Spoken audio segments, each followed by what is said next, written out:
चलो देखो, एक बहुत इंपॉर्टेंट टॉपिक, पहला टॉपिक है स्टैटिस्टिकल मैकेनिक्स में फेज स्पेस।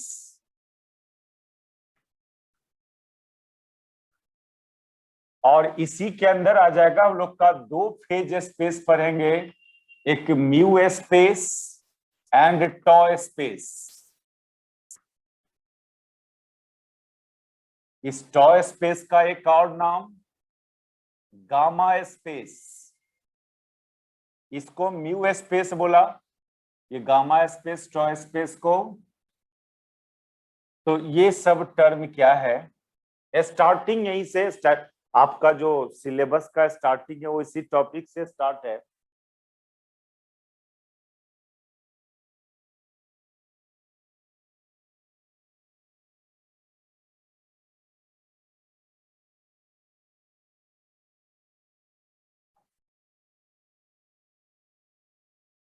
देखो, फेज स्पेस,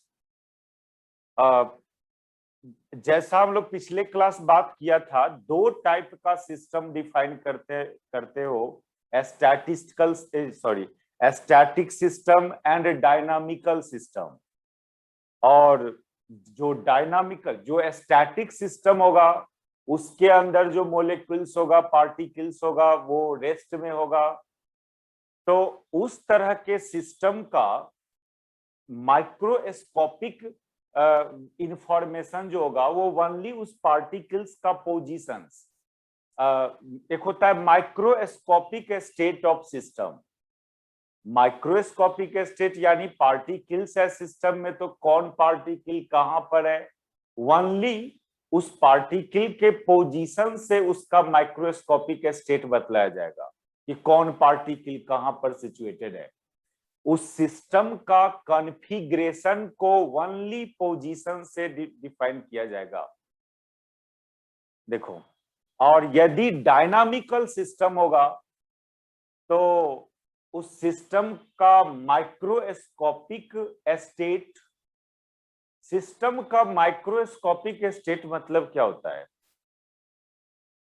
अब कोई सिस्टम है तो पार्टिकल्स होगा, वो पार्टिकल्स का पोजीशन एंड मोमेंटम, यही दो चीज ऐसा है जो सिस्टम का माइक्रोस्कोपिक स्टेट को बतलाएगा। जैसे गैसियस सिस्टम है तो कोई एक टाइम पर कौन पार्टिकल कहां है और उस समय उस सब का मोमेंटम क्या है, ठीक है। फिर टाइम चेंज होगा तो उस पार्टिकल्स का पोजीशन चेंज होगा, उस पार्टिकल का मोमेंटम चेंज होगा। तो हम लोग बोलेंगे क्या कि वो इन पहले वो एक अदर माइक्रोस्कोपिक स्टेट में था सिस्टम, अब वो एक अनोदर माइक्रोस्कोपिक स्टेट में चला गया, सेम सिस्टम।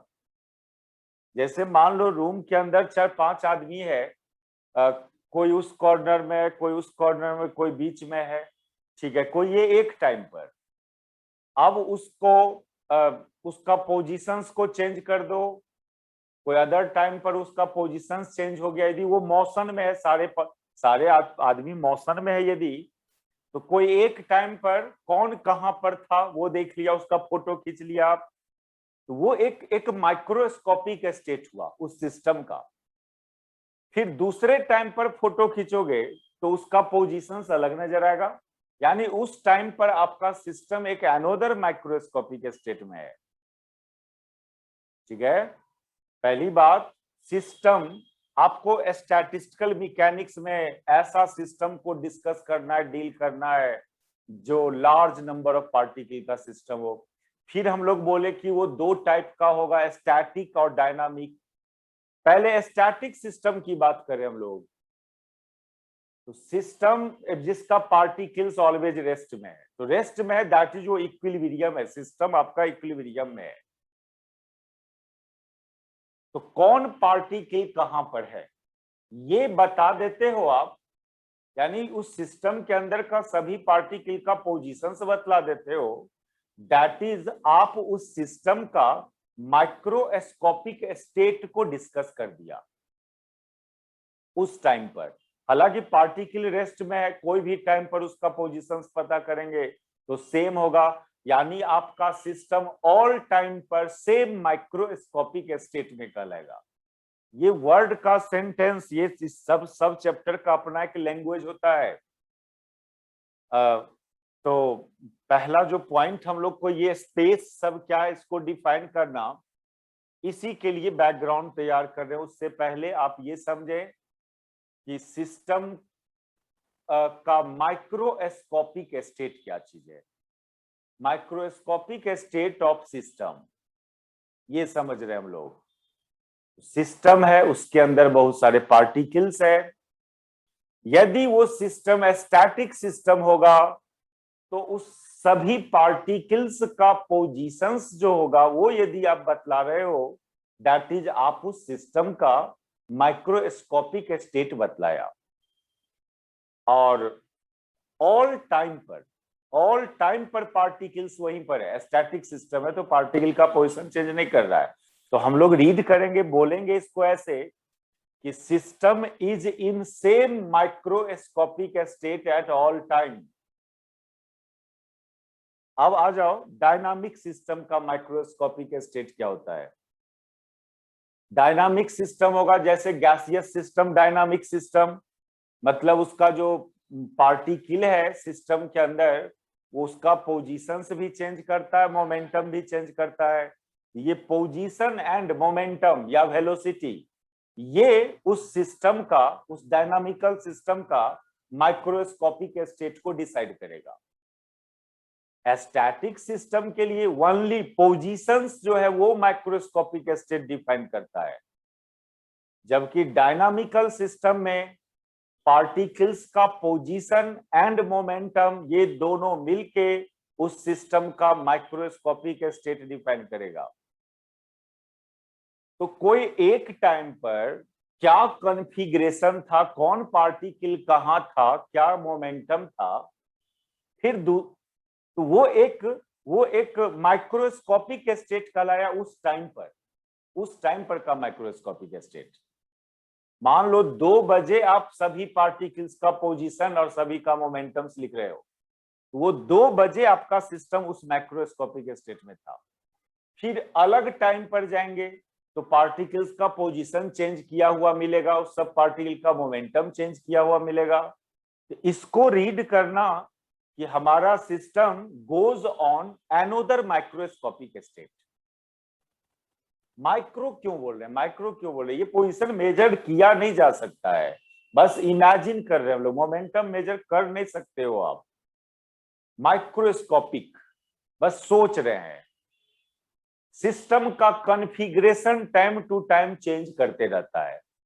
पार्टिकल्स जो है वो अपना पोजीशन चेंज कर रहा होता है, अपना मोमेंटम चेंज कर रहा होता है पार्टिकल। तो इसी को फिजिक्स की भाषा में हम लोग बोलते हैं कि हमारा system goes on different microscopic state.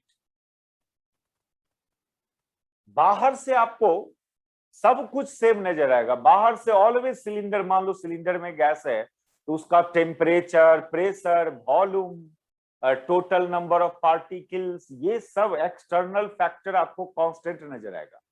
फिर भी अंदर में कुछ हलचल ऑलवेज हो रहा होता है। क्या? पार्टिकल्स का पोजीशन चेंज कर रहा होता है, पार्टिकल्स का मोमेंटम चेंज कर रहा होता है। तो इसको फिजिक्स के लैंग्वेज में बोलना कि system always changes its position, changes its microscopic state. लेकिन मैक्रोस्कोपिक स्टेट जो है सिस्टम का वो कांस्टेंट है, यानी pressure, volume, temperature, total number of particles, total energy, ये सब कांस्टेंट है सिस्टम का। लेकिन फिर भी अंदर में तो चेंजिंग हो रहा है, मोलेक्यूल का पोजीशन, मोमेंटम तो चेंज कर रहा है। That is our system always changes its microscopic state. ये अब मेटल है, मेटल के अंदर इलेक्ट्रॉन्स होता है, इलेक्ट्रॉन भी वॉन्डरिंग कर रहा होता है मेटल के अंदर। तो अंदर में तो इलेक्ट्रॉन का पोजीशन, मोमेंटम, ये सब कंटिन्यूअसली चेंज हो रहा है। लेकिन बाहर से मेटल का कंडक्टिविटी में कोई चेंजिंग नहीं हो रहा है। अदर कोई प्रॉपर्टी जो है मेटल का वो सब चेंज नहीं कर रहा है। लेकिन फिर भी अंदर में तो ऑलवेज कुछ ना कुछ चेंजिंग हो रहा है। क्या चेंजिंग हो रहा है? इलेक्ट्रॉन का पोजीशन एंड मोमेंटम। यानी आपका मेटल अलग अलग टाइम पर डिफरेंट माइक्रोस्कोपिक स्टेट में है, लेकिन ऑल टाइम पर वो सेम मैक्रोस्कोपिक स्टेट में है। ठीक है? ये microscopic state of system and macroscopic state of system, इस टर्म को डिफाइन करने के लिए ये माइक्रोस्कोपिक स्टेट मैक्रोस्कोपिक स्टेट समझना। तो क्या है ये microscopic state? Microscopic state of system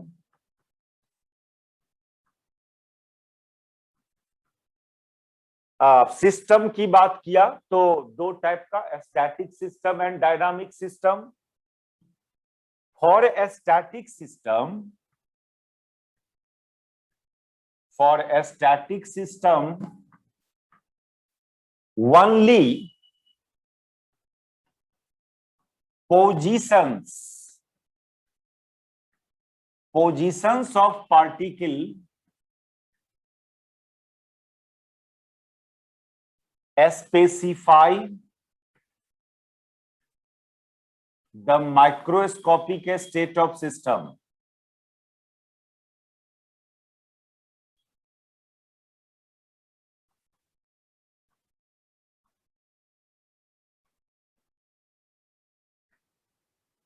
यदि सिस्टम स्टैटिक होगा तो उस सिस्टम का माइक्रोस्कोपी यानी स्टेट मींस उस पार्टिकल्स का पोजीशंस बतला दो, सभी पार्टिकल्स का।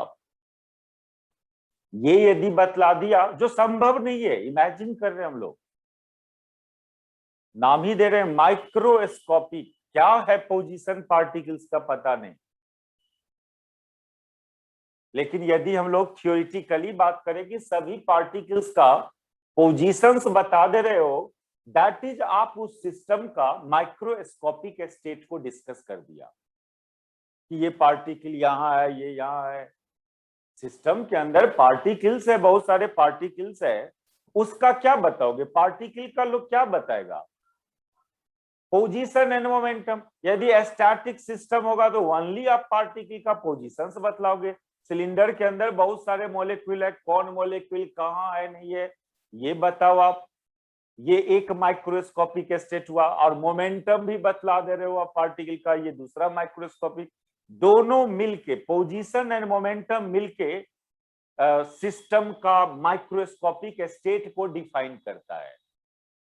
हमारा इस सिस्टम इस माइक्रोस्कोपिक स्टेट में है, मींस अभी पार्टिकल्स का पोजीशन एंड मोमेंटम ये है।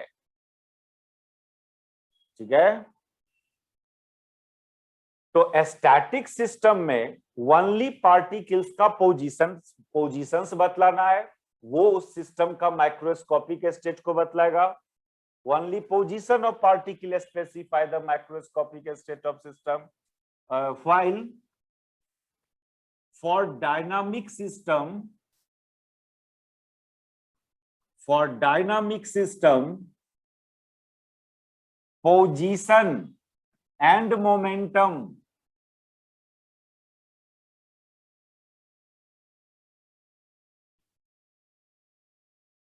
of particle of system define the microscopic state of system.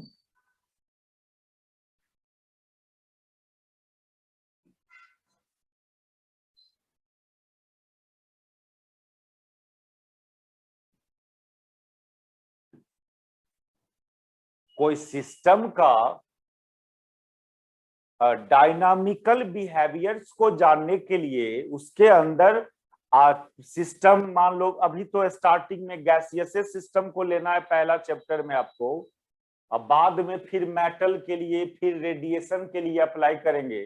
तो ये सब टर्म को आप गैसियस सिस्टम से ही समझे, ज्यादा बेहतर होगा। गैसियस सिस्टम यदि लेते हो तो गैसियस सिस्टम ईच टाइम पर वो अदर माइक्रोस्कोपिक स्टेट में होता है। ये सेंटेंस जब हम बोला तो आपके माइंड में क्या पिक्चर आ रहा है? जब हम ऐसा रीड करते हैं कि हमारा gaseous system is in different microscopic state at different time, ऐसे सेंटेंस यूज करेंगे, लैंग्वेज यूज करेंगे, तो माइंड में आपको क्या समझना है इसके बारे में? कि सिस्टम के अंदर जो मोलिक्यूल्स होगा वो ऑलवेज उसका पोजीशन एंड मोमेंटम चेंज हो रहा होगा।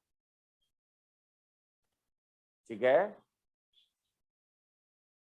एक बार बोलो हाँ। एक लैंग्वेज है, स्टैटिस्टिकल मैकेनिक्स का अपना एक लैंग्वेज है। जब भी फ्यूचर में आगे हम ये वर्ड बोले कि सिस्टम अभी इस माइक्रोस्कोपिक स्टेट में है, दैट इज आपको समझना है कि सिस्टम के अंदर का जो पार्टिकल सब है उसका पोजीशन एंड मोमेंटम अभी इतना है। यानी पोजीशन एंड मोमेंटम मिलके, दोनों साथ में मिलके उस सिस्टम का माइक्रोस्कोपिक स्टेट को डिफाइन करता है। एक्सेप्ट किया बात? Yes sir. थोड़ा शुरू में ही इसका जो टर्म सब है, लैंग्वेज सब है, अभी अब फेज स्पेस का नाम न्यू स्पेस टॉय, ये फेज स्पेस समझते समझते बहुत का अपना ही फेज खराब हो जाएगा, देखना तुम, है ना। 3 डायमेंशनल स्पेस, 12 लेवल तक 3 डायमेंशनल स्पेस की जरूरत पड़ता था। अभी अच्छा रिलेटिविटी पढ़ा था आप तो 4 डायमेंशनल स्पेस भी देखा, 3 गो पोजीशन वाला एक्सिस और एगो टाइम एक्सिस।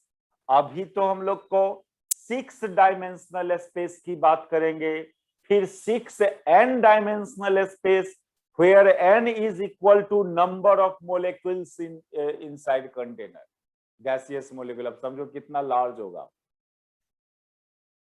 उस सब बात से पहले ये 2 टर्म को समझना, माइक्रोस्कोपिक स्टेट ऑफ सिस्टम, ये वर्ड यूज करते हैं हम लोग कभी, इसका मीनिंग समझना कि सिस्टम होगा उसके अंदर पार्टिकल्स होगा। यदि डायनामिक सिस्टम है तो वो पार्टिकल का momentum and position always change हो रहा होगा।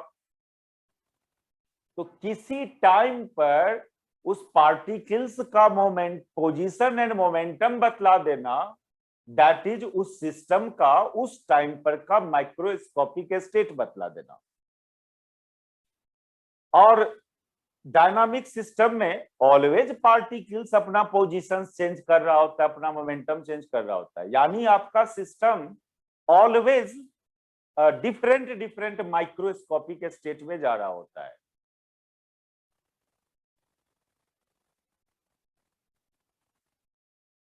ये position and momentum come of different particle of system. पहले एक पार्टिकल की बात करें, कोई एक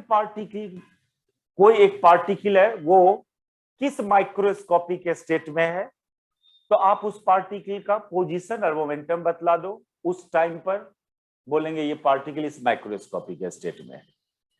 कोई सिस्टम का माइक्रोस्कोपिक स्टेट बतलाना है जिसमें बहुत सारे पार्टिकल है, तो सब पार्टिकल का पोजीशन एंड मोमेंटम बतलाना, तो वो हो जाएगा पूरे सिस्टम का माइक्रोस्कोपिक स्टेट बतला देना। माइक्रोस्कोपिक स्टेट, ये पोजीशन और मोमेंटम, यही मेन चीज है जो, तो लिखो 10 for a dynamic system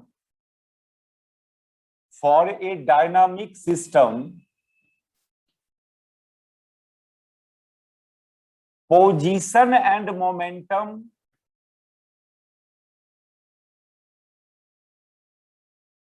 of different particle of system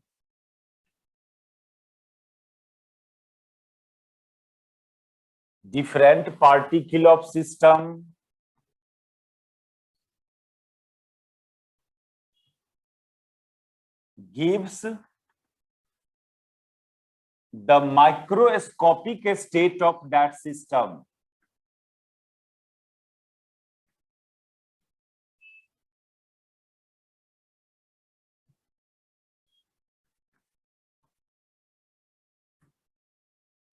as time passes, the position and momentum continuously changes.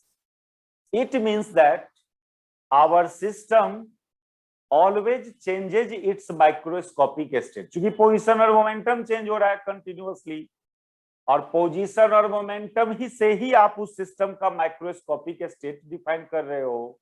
तो जब वही दोनों चेंज कर रहा है, दैट इज आपका सिस्टम डिफरेंट माइक्रोस्कोपिक स्टेट में जाता रहता है। As time passes, position since position and momentum of particle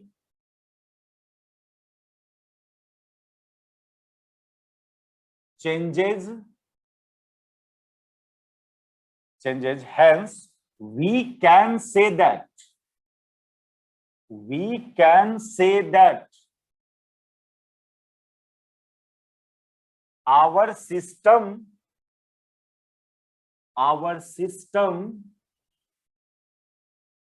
changes its microscopic state.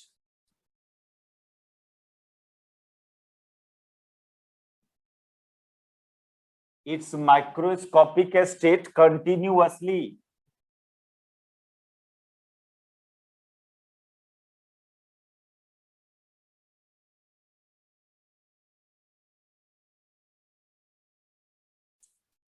ठीक है,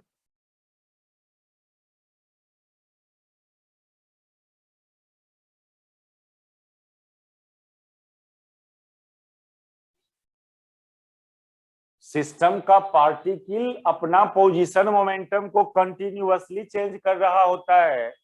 तो आप इस बात को फिजिक्स की लैंग्वेज में बोलोगे कि सिस्टम अपना माइक्रोस्कोपिक स्टेट को कंटिन्यूअसली चेंज कर रहा होता है।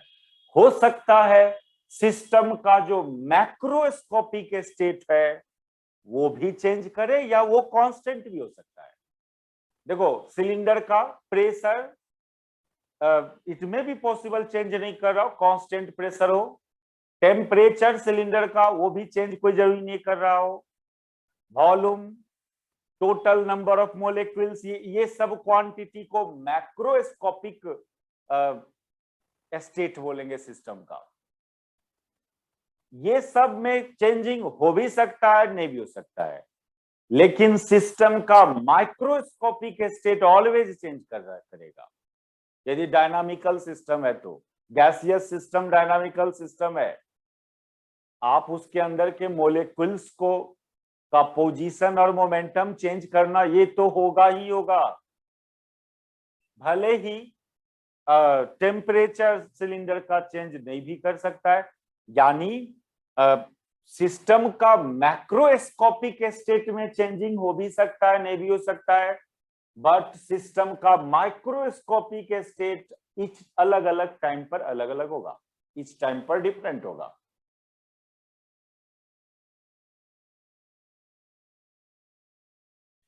The macroscopic state of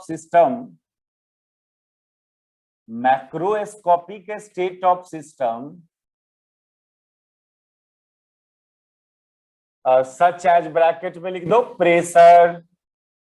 यदि गैसियस सिस्टम की बात करें तो volume, temperature, energy, total energy, ये सब मैक्रोस्कोपिक स्टेट को डिफाइन करता है। देखो, ये वर्ड इस चैप्टर में पहला, कोई भी चैप्टर स्टैटिस्टिकल मैकेनिक्स का, हम पिछले क्लास में भी बोला था, ये दो वर्ड माइक्रोस्कोपिक एंड मैक्रोस्कोपिक, फिर एक और दो वर्ड माइक्रोस्टेट एंड मैक्रोस्टेट। आप अपना सिलेबस में देखना क्लियरली ये दो वर्ड लिखा हुआ है, माइक्रोस्टेट और मैक्रोस्टेट क्या होता है डिफाइन करने के लिए। थोड़ा तो स्टार्टिंग में टोटली एकदम नया चीज नजर आएगा आपको, कोई फिजिक्स नजर नहीं आएगा, मैथमेटिकल टॉपिक ये नजर आएगा। इसका जो कंसेप्ट है इसके पीछे गौर करना होगा, इतना आसान तो नहीं, हम डरा नहीं रहे हैं आपको। स्टैटिस्टिकल के लिए कोई भी वर्ड है, नया टर्म है जो पहली बार सुन रहे हो, उसका मीनिंग को समझना है कुछ एग्जांपल्स लेके। अभी जैसे हम सिस्टम का माइक्रोस्कोपिक स्टेट, सिस्टम का मैक्रोस्कोपिक स्टेट, इसका मीनिंग समझा रहे हैं। अब सिस्टम में दो टाइप का सिस्टम था, static and dynamic. Static system से नहीं ज्यादा समझ में आएगा, डायनामिक सिस्टम से समझ में आएगा आपको। गैसियस सिस्टम लिया, अब इसका माइक्रोस्कोपिक स्टेट क्या हुआ? यही हुआ कि उसके अंदर का जो मॉलिक्यूल है उसका पोजीशन और मोमेंटम ऑलवेज चेंज कर रहा होता है। तो हम लोग बोलेंगे कि हमारा सिस्टम अलग अलग माइक्रोस्कोपिक स्टेट में जा रहा है। दैट इज पोजीशन और मोमेंटम मिलके उस सिस्टम का माइक्रोस्कोपिक स्टेट डिफाइन किया। और चूंकि वो कंटिन्यूअसली चेंज कर रहा है, इसलिए सिस्टम का माइक्रोस्कोपिक स्टेट कंटिन्यूअसली चेंज करता है। लेकिन बोला यहां पर कि the macroscopic state of system such as pressure, volume, temperature, energy may or may not change, may or may not change.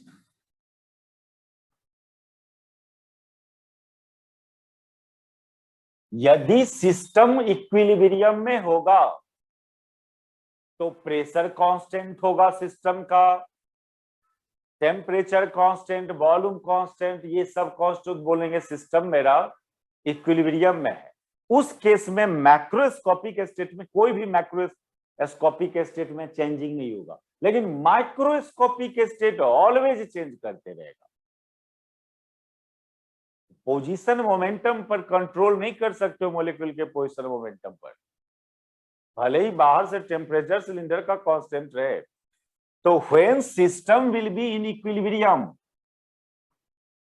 When system will be in equilibrium, system का equilibrium means उसका macroscopic state में changing नहीं हो, then the macroscopic state of system, macroscopic state of system मतलब ये quantity सब does not change,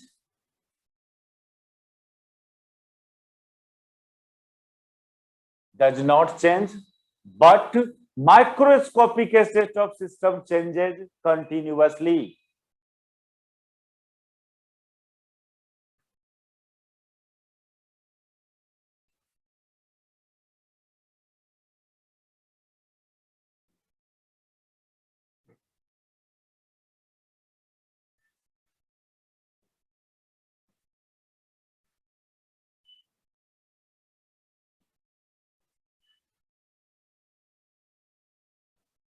कितना कोई ये टर्म समझ में आया? Microscopic state end of system and macroscopic state.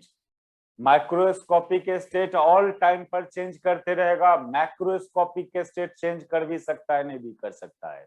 और सिस्टम जब इक्विलिब्रियम में होगा तो डिफिनिशन है इक्विलिब्रियम का, कोई थर्मोडायनामिक कोई भी सिस्टम, जरूरी नहीं है वो थर्मोडायनामिक सिस्टम हो, गैसियस सिस्टम थर्मोडायनामिक होता है, उसका इक्विलिब्रियम बोलना मतलब उसका temperature, pressure constant, volume, number of molecules, ये सब का कांस्टेंट रहना।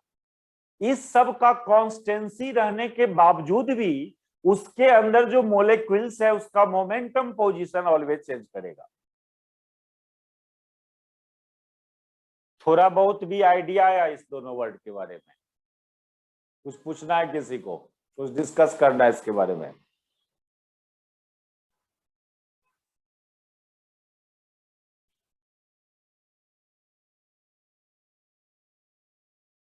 बोलना है कुछ मन में आ रहा है? आप सोच रहे होगे कि माइक्रोस्कोपिकली देखें सिस्टम को तो पोजीशन एंड मोमेंटम बस खाली चेंज करता हुआ नजर आ रहा है, इससे प्रेशर क्यों जनरेट हुआ, टेम्परेचर क्यों जनरेट हुआ, उसमें इंटरनल एनर्जी क्यों आया सिस्टम में, गैस है तो उसका स्पेसिफिक हीट क्या होगा। ये सब जो क्वांटिटी एसोसिएटेड होता है सिस्टम के साथ, उस सब का मेन कॉज ये पोजीशन एंड मोमेंटम ही है, यदि माइक्रोस्कोपिकली देखें तो। आप कोई भी मैक्रोस्कोपिक क्वांटिटी जो डिफाइन करते हो सिस्टम के लिए, उसको क्रिएट होने का, उस मैक्रोस्कोपिक क्वांटिटी को एग्जिस्ट करने का मेन कॉज पार्टिकल का पोजीशन एंड मोमेंटम का चेंज होना। वही तो फाइंड करेंगे हम लोग। इस पूरा स्टैटिस्टिकल मैकेनिक्स का कंसेप्ट ही है कि ऑल मैक्रोस्कोपिक क्वांटिटी फाइंड करना माइक्रोस्कोपिकली, यानी पोजीशन एंड मोमेंटम्स को यूज करके हम लोग प्रेशर निकालेंगे, हम लोग इंटरनल एनर्जी निकालेंगे, चाहे जो सिस्टम हो, मेटल हो, रेडिएशन हो, लार्ज नंबर पार्टिकल का जो भी कोई सिस्टम हो। ठीक है, ऐसा नहीं कि गैसियस सिस्टम का microscopic state only position momentum से दे रहे हो आप, तो हो सकता है मेटल का जब करेंगे तो वो उसका माइक्रोस्कोपिक स्टेट वहां भी position and momentum he, radiation करेंगे वहां भी microscopic state position and momentum. अब सुना जाए, हम अपने सिस्टम का एक पार्टिकल का माइक्रोस्कोपिक स्टेट की बात करें, तो उस एक पार्टिकल का माइक्रोस्कोपिक स्टेट बतलाना है, मींस उसका पोजीशन एंड मोमेंटम। तो हमको 3 गो पोजीशन कोऑर्डिनेट चाहिए और 3 मोमेंटम कोऑर्डिनेट चाहिए, x Y Z and p x P Y P z. कोई एक पार्टिकल का माइक्रोस्कोपिक स्टेट को डिफाइन करना है तो हमको उस पार्टिकल का position coordinate and momentum coordinate चाहिए। और कोई एक सिंगल पार्टिकल होता है वो उसका 3 गो डिग्री ऑफ फ्रीडम होता है, 3 डिग्री ऑफ फ्रीडम। वो independently x axis, y axis, z axis के लोग, यानी उसका पोजीशन बतलाना है और मोमेंटम, तो 3 पोजीशन कोऑर्डिनेट डिफाइन करेंगे और 3 momentum coordinate. To describe microscopic state of one particle of system, we have to require 3 position coordinate and 3 momentum coordinate। एक पार्टिकल का माइक्रोस्कोपिक स्टेट डिफाइन करने के लिए लिखो इस वर्ड को, to describe the microscopic state of, to describe the microscopic state of one particle of system। अभी पहले सिस्टम का एक पार्टिकल का माइक्रोस्कोपिक स्टेट की बात करें, फिर पूरे सिस्टम की बात करेंगे हम लोग। Particle of system, we have to require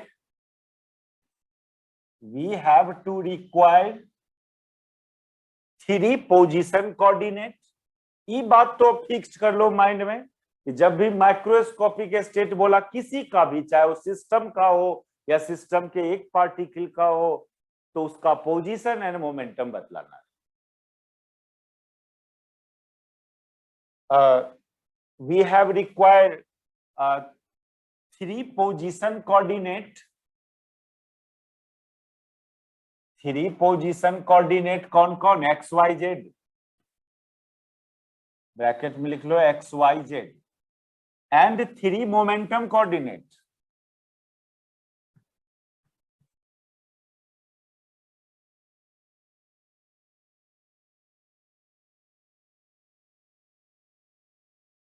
P x P Y P Z.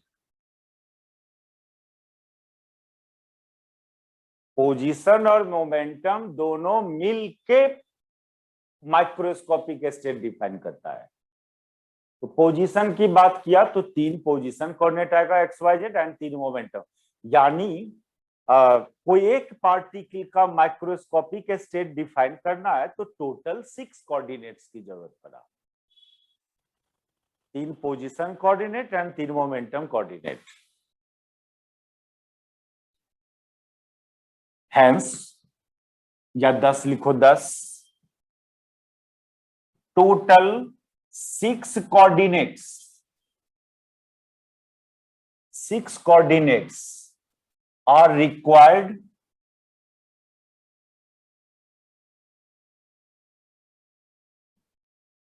to describe microscopic state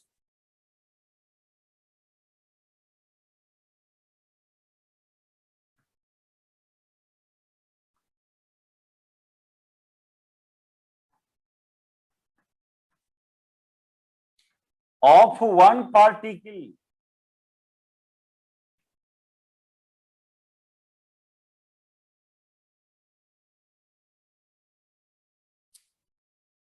एक पार्टिकल का माइक्रोस्कोपिक स्टेट के लिए टोटल 6 गो कोऑर्डिनेट की जरूरत पड़ेगा, 3 पोजीशन कोऑर्डिनेट और 3 मोमेंटम कोऑर्डिनेट। और यदि जनरली हम लोग का एक आदत होता है कोई भी चीज का बिहेवियर को स्टडी करते हो आप ज्योमेट्री में, भले ही मॉलिक्यूल कंटेनर के अंदर है, लेकिन कंटेनर के अंदर उसका कब क्या पोजीशन एंड मोमेंटम है, उस बात को हम लोग ग्राफिकली रिप्रेजेंट करना चाहते हैं। कार या ट्रेन तो अपना ट्रैक पर दौड़ रहा होता है, लेकिन न्यूमेरिकल बनाते हो ना आप काइनेमेटिक्स में, तो ग्राफ खींचते हो, पोजीशन टाइम ग्राफ ड्रॉ करते हो, वेलोसिटी टाइम ग्राफ, यानी उस ट्रेन का मोशन को डिस्क्राइब करते हो ग्राफिकली, किस टाइम पर क्या वेलोसिटी है, क्या पोजीशन है। सिमिलरली यहां भी सिलेंडर के अंदर एक मॉलिक्यूल का क्या हो रहा है, पोजीशन मोमेंटम चेंज कर रहा है, उसको स्टडी करना चाहते हैं हम लोग ग्राफ में। कोई भी बात ग्राफिकली स्टडी करते हैं हम लोग तो वो ज्यादा सुटेबल होता है। तो जब ग्राफिकली स्टडी करना है उस मॉलिक्यूल का बिहेवियर को, वो मॉलिक्यूल क्या कर रहा है कंटेनर के अंदर, कब कहाँ है, क्या उसका मोमेंटम है, इसको ग्राफिकली स्टडी करने चलोगे तो आप बताओ उस ग्राफ को ड्रॉ करने के लिए एक स्पेस ड्रॉ करना होगा पहले, नहीं? ग्राफ खींचने के लिए एक्सिस ड्रॉ करते हो ना सबसे पहले। Yes sir. एक्सिस ड्रॉ करते हो, यानी आपका जो ये स्पेस है अवेलेबल स्पेस, उसको उसमें कुछ एक्सिस लेते हो। अब जैसे अब पार्टिकल का वेलोसिटी किस टाइम पर क्या है ये डिस्कस करना है, तो यहाँ पर टी और वी ये 2 कोऑर्डिनेट हुआ, time coordinate and velocity coordinate. तो आप एक ग्राफ खींचते थे वेलोसिटी टाइम ग्राफ, एक लाइन पर टी तो एक लाइन पर वी। जब पोजीशन टाइम ग्राफ तो एक लाइन पर टी, मतलब ये जरूरी नहीं है कि तीनों, वो जो एक्सिस है वो एक्सिस का नाम कुछ भी दे सकते हो, वो क्या दोगे एक्सिस का नाम वो डिपेंड करता है कि कौन कौन कोऑर्डिनेट यूज हो रहा है उसको डिस्कस करने के लिए। अभी हमको उस पार्टिकल का माइक्रोस्कोपिक स्टेट को जानने के लिए पोजीशंस एंड मोमेंटम से मतलब है, तो हम लोग जो ग्राफ भी खींचने चलेंगे, जो उसमें जो कुछ एक्सिस ड्रॉ करने जाएंगे वो position axis and momentum axis होगा। तो 6 गो एक्सिस होना चाहिए ना, 6 एक्सिस होना चाहिए ना। तो to describe the microscopic state of one particle of system graphically, geometrically, we divide this space into 6 axes, 3 position axis and 3 momentum axis। आप रिलेटिविटी में कोई इवेंट को डिस्क्राइब करना रहता था तो इवेंट को डिस्क्राइब किया जाता है पोजीशन एंड टाइम से ओनली। तो आप 4 गो एक्सिस खींचते थे, 3 गो एक्सिस पोजीशन के लिए और 1 गो एक्सिस टाइम के लिए, यानी ये जो अवेलेबल स्पेस था उसको 4 डायमेंशनल स्पेस में डिवाइड किए थे आप। अभी मॉलिक्यूल को का माइक्रोस्कोपिक स्टेट डिस्कस करने के लिए आपने देखा कि 6 कोऑर्डिनेट की जरूरत है, तो उसका बिहेवियर को ग्राफिकली समझने जाना होगा तो आपको 6 डायमेंशनल स्पेस सोचना होगा। कितने डायमेंशनल स्पेस इमेजिन करें उसको डिस्कस करने के लिए, तो देखना कि उसको डिस्क्राइब करने के लिए कितने कोऑर्डिनेट्स की जरूरत पड़ रहा है आपको।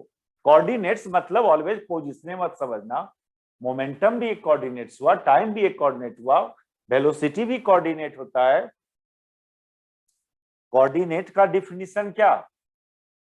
All such variables in terms of which we describe the system. अभी डिस्क्राइब करने के लिए क्या गो वेरिएबल? 3 गो पोजीशन वेरिएबल और 3 गो मोमेंटम वेरिएबल। तो to describe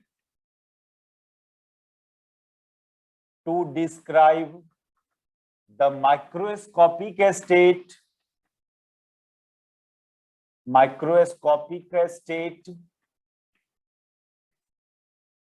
of a particle graphically या geometrically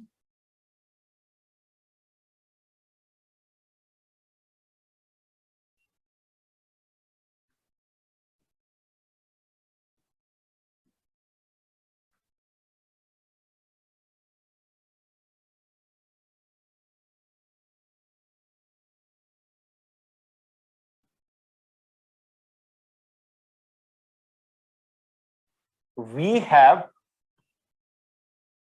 a 6-dimensional space. We have a 6-dimensional space.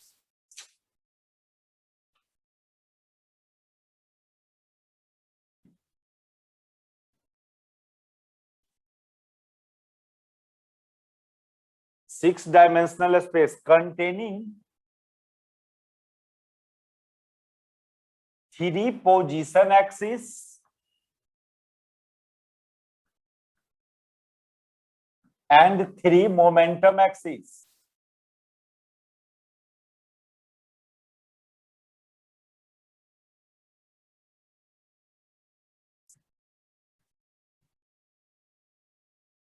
ये सब देखो, ये सब तो जनरल बात है, ये कोई नया बात नहीं है। आप कोई सिस्टम को डिस्कस करने चले हो तो सिस्टम को डिस्कस करने में कितने वेरिएबल की जरूरत पड़ रहा है आपको? अभी जैसे जो भी बात हम लोग को डिस्क्राइब करना है microscopic state of A particle, तो 6 वेरिएबल की जरूरत, ये बात डिस्कस किया कुछ देर पहले हम लोग। कोई एक पार्टिकल का माइक्रोस्कोपिक स्टेट जानने के लिए हमको 6 कोऑर्डिनेट्स की जरूरत पड़ेगा। अब उस बात को स्पेस में समझना चाहते हो, ज्योमेट्रिकली समझना चाहते हो, तो आपको एक स्पेस ड्रॉ करना होगा, 6-डायमेंशनल स्पेस। 3 पोजीशन एक्सिस होना चाहिए और 3 momentum axis. It is a hypothetical space. ऐसा कोई स्पेस होता नहीं है, इमेजिन कर रहे हैं आप। It is a hypothetical space.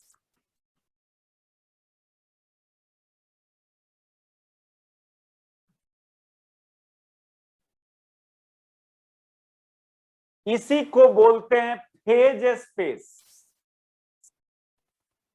Phase space, and it is called phase space.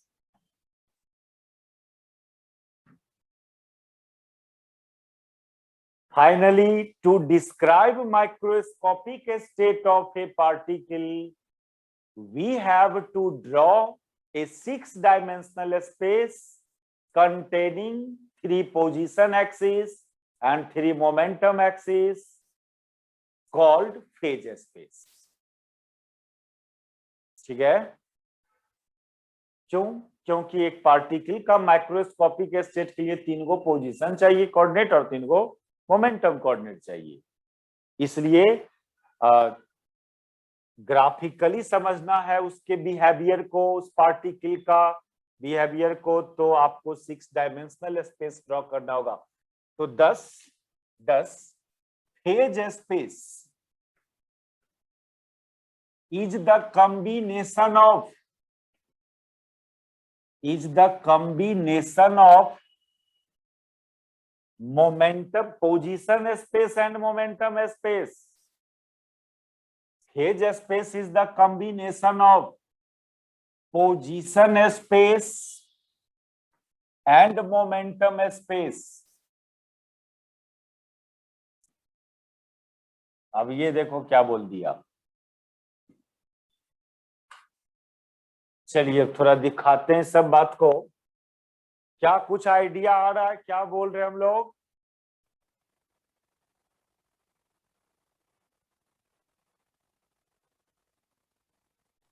Yes sir, आ रहा है। आए आ रहा है कुछ आइडिया आपको? Yes sir. को जैसे इवेंटेड रिलेटिविटी पढ़ के आए हो, इवेंट डिस्क्राइब करना होता था, कोई फिजिकल फेनोमेना डिस्क्राइब करना होता था, तो आपको 4 कोऑर्डिनेट पोजीशन एंड टाइम के जितने कोऑर्डिनेट की जरूरत पड़ा। अब उस बात को स्पेस में समझना है तो 4 डायमेंशनल स्पेस बनाना पड़ा था। देखो जनरल नाम इक्विलिडियन स्पेस है। इक्विलिडियन स्पेस, आप अपना इस अवेलेबल स्पेस को कितनों एक्सिस में डिवाइड कर सकते हो, जरूरी नहीं 3 एक्सिस में डिवाइड करेंगे। किसी चीज को डिस्क्राइब करने के लिए कितने वेरिएबल की जरूरत पड़ा, वो all variables are called coordinate. Coordinate मतलब खाली वो एक्स वाई जेड ही नहीं, जितने भी वेरिएबल की जरूरत पड़ा वो सब कोऑर्डिनेट्स कहलाएगा। अब यदि आप उसको ग्राफिकली डिस्क्राइब करना है तो आपको उतने डायमेंशनल स्पेस इमेजिन करना होगा। तो सिस्टम का कोई एक पार्टिकल का माइक्रोस्कोपिक स्टेट जानने के लिए आपको 6 डायमेंशनल स्पेस की जरूरत पड़ेगा। It is completely A hypothetical space, लेकिन 6 गो इसमें 3 position axis and 3 momentum axis होगा, लेकिन 6 गो एक्सिस दिखाने नहीं जाते हम लोग क्या करते हैं ना, एक्स लिख के और ऐसे घेर देना, मतलब 3 गो पोजीशन एक्सिस का ये रिप्रेजेंटेशन हुआ। एगो वाई वाला भी होगा, एक जेड वाला भी होगा। ये टेंसर रिप्रेजेंटेशन है। टेंसर कैलकुलस एक मैथमेटिक्स है, आप लोग का सिलेबस में नहीं दिया, हम लोग ग्रेजुएशन पढ़ते तो टेंसर कैलकुलस पढ़ना होता था। टेंसर रिप्रेजेंटेशन है ये। ऐसे घेर एक खाली कोई एक कोऑर्डिनेट एक्स, कोई एक पोजीशन कोऑर्डिनेट लिख के उसको घेर दिया, दैट इज ऐसा ऐसा 2 गो और एक्सिस है। और फिर मोमेंटम भी 3 गो मोमेंटम एक्सिस है, तो एक मोमेंटम कोऑर्डिनेट लिख के ऐसा घेर देना। ये 6 डायमेंशनल स्पेस बोलेंगे इसको, 6 डायमेंशनल स्पेस, और इसी को फेज स्पेस बोलते हैं।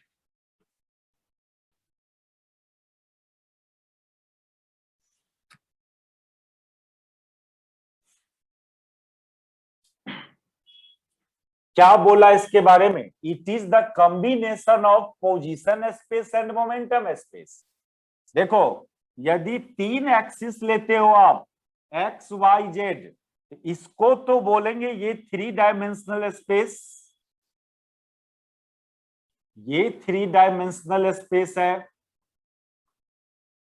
और इसको हम लोग ओनली पोजीशन स्पेस बोलेंगे, पोजीशन स्पेस। फिर momentum space is also 3 dimensional space, P x, P Y, P Z, ये भी 3 डायमेंशनल स्पेस, ये मोमेंटम स्पेस। तो position space and momentum space individually भी ड्रॉ कर सकते हैं, और ये स्पेस जो है वो 6 डायमेंशन, इस दोनों का कॉम्बिनेशन। अब सुना जाए, इस स्पेस में कोई पॉइंट कंसीडर करते हो आप, तो वो पॉइंट कोई एक मोलेक्यूल का रिप्रेजेंटेटिव पॉइंट होगा। मोलेक्यूल तो कंटेनर में, वो थोड़ी ग्राफ में थोड़ी मोलेक्यूल। अब जैसे अब सैटेलाइट मून पर भेजा गया था, वो क्या कुछ दिन पहले तो टीवी पर बैठ के जो देख रहे थे, क्या वही सैटेलाइट है क्या? वो तो उसका रिप्रेजेंटेशन है, रिप्रेजेंटेटिव पॉइंट था ना, वो कर्व के लॉन्ग चल रहा था, सब कोई बेंगलोर में बैठ के देख रहे थे। वो क्या हुआ? उसका रिप्रेजेंटेटिव पॉइंट। ग्राफ में रियली में वो चीज तो नहीं होता है, उसका एक रिप्रेजेंटेटिव पॉइंट होता है। तो इस स्पेस में कोई पॉइंट कंसीडर करें हम लोग, तो उस पॉइंट में 6 कोऑर्डिनेट होगा।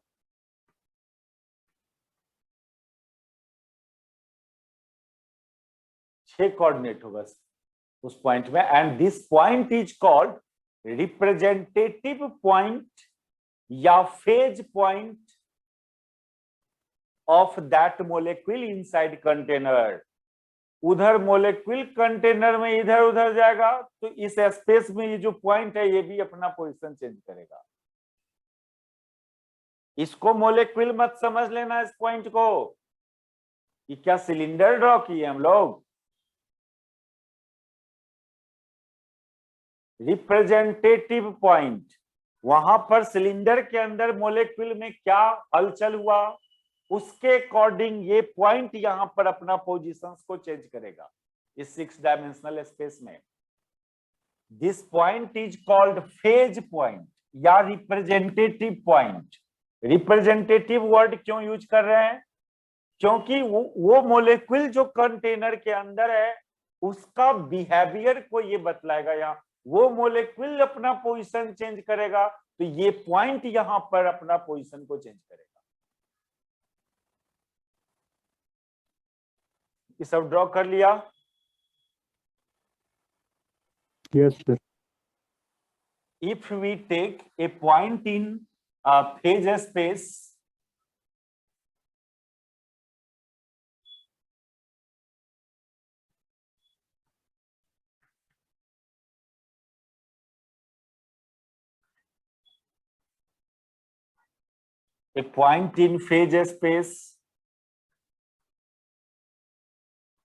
then it has 6 coordinate. It has 6 coordinate and it is called phase point या representative point।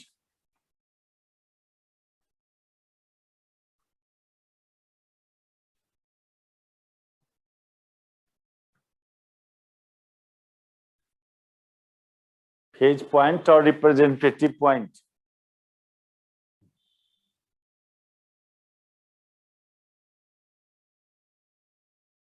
देखो, और इस फेज स्पेस का ही पार्टिकुलर नाम है न्यू स्पेस।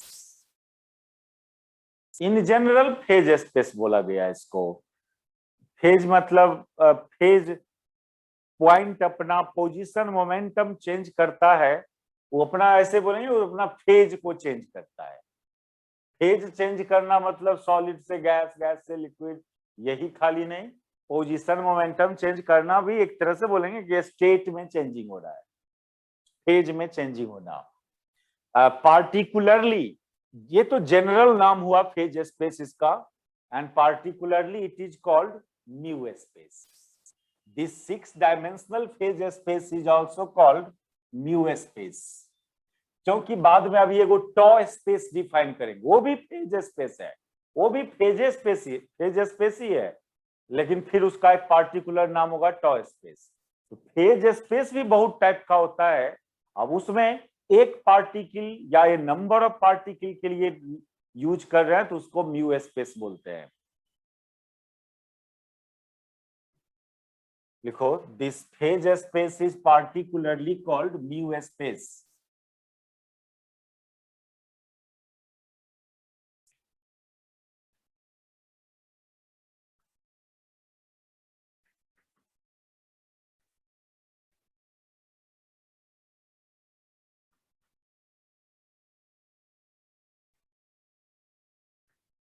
बाद में एक डिफरेंस टॉ स्पेस पढ़ना है तो क्या, किस फेज स्पेस को म्यू स्पेस, किस फेज स्पेस को टॉ स्पेस, तो सुन लो, एक पार्टिकल का फेज स्पेस हो या ए नंबर ऑफ पार्टिकल्स या होल सिस्टम के लिए, पूरा कंटेनर के अंदर जितने भी मॉलिक्यूल्स है उसके लिए आप फेज स्पेस ड्रॉ किए हैं तो वो म्यू स्पेस कहलाता है। अब बताओ यहां पर एक बात कि सिस्टम, ये तो एक पार्टिकल कोई का ये रिप्रेजेंटेटिव पॉइंट हुआ, एक पार्टिकल का, सिस्टम के अंदर का एक पार्टिकल का रिप्रेजेंटेटिव पॉइंट हुआ ये। अब बहुत सारे पार्टिकल्स है सिस्टम में, तो हर पार्टिकल का अपना अपना एक एक रिप्रेजेंटेटिव पॉइंट यहाँ पर इस स्पेस में ड्रॉ करेंगे, हम लोग दिखाएंगे। Since system contain a number of particle, system contain a number of particle and each particle has its phase point,